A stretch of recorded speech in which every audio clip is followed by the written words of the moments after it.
Якщо ти хоч раз залишався на Геловін-гуртожитку, то знаєш, що тут без містичної історії не обійтися. До Геловіну всі зазвичай готувалися завчасно. Привозили гарбузи, прикрашали кімнати всяким лахміттям, купували смаколики, а хлопці з факультету біології навіть примудрилися звідкись притягти скелет. Не справжній, з пап'є-маше. Побачу, що свічки палите, вижену. Всі чули? Мені тут пожежа не потрібна. І навіть не думайте лякати мене своїми страшилками. Але комендантшу вже ніхто не слухав, бо всі були зайняті своїми справами. Кожна кімната прикрашала свої двері і обов'язково придумували назву.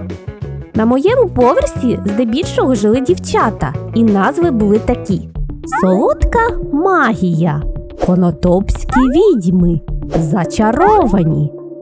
Назв кімнат було багато, зараз навіть всі не згадаю. А от на 3-му поверсі жили хлопці. І там були скелетони, мумії, кажани і зомбі. Ми з Юлькою переодяглися в свої костюми і пішли по кімнатам в пошуках смаколиків і смішних фото. Пам'ятаю, як зачаровані пригостили нас різнокольоровим желе, а от мумії, навпаки, нікого не пригощали, а закидали туалетним папером всіх, хто стукав в їхні двері.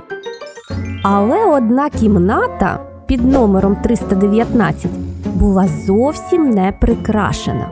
В цій кімнаті жили готи, 2 хлопці з музичного факультету.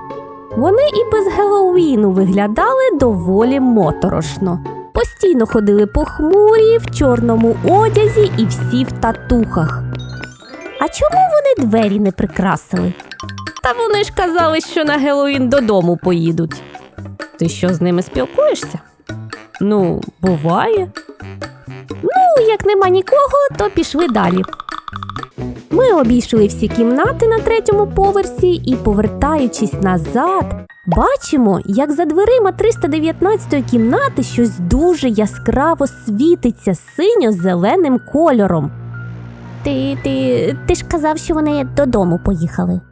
Схоже на якийсь портал. Ми почали прислухатися. Там точно хтось ходить.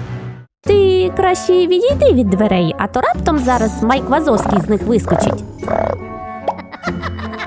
І раптом щось як задзищить.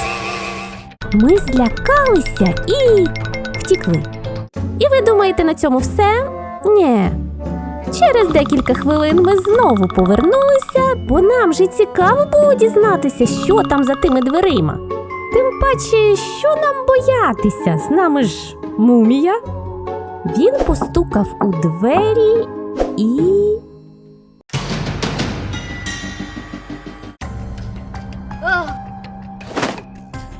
О, а ви що, додому не поїхали? А що у вас так дзищить? Робимо свій фірмовий коктейль темряви. Заходьте. Ми зайшли до їх кімнати, і вона реально вся була чорна. Навіть чорні штори і чорні покривала на ліжках. Зі світла горіла лише одна світлодіодна лампа. Коктейль темряви теж був чорний, з кока-коли та чорної смородини. Смачно! Хлопці-готи виявилися дуже гостинні і веселі. Звісно, що без страшилок та чорного гумору в цей день не обійшлося. Я ж казав вам, що вони нормальні. Так ми і просиділи в них до самого пізнього вечора.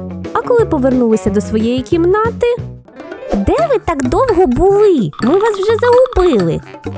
В чорній кімнаті живуть 2 чорних гота. І вони передали вам чорний коктейль.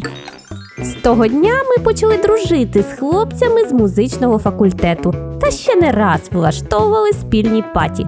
Хоча їх музика завжди здавалася мені дивною. Така от історія. Всім веселого Геловіна!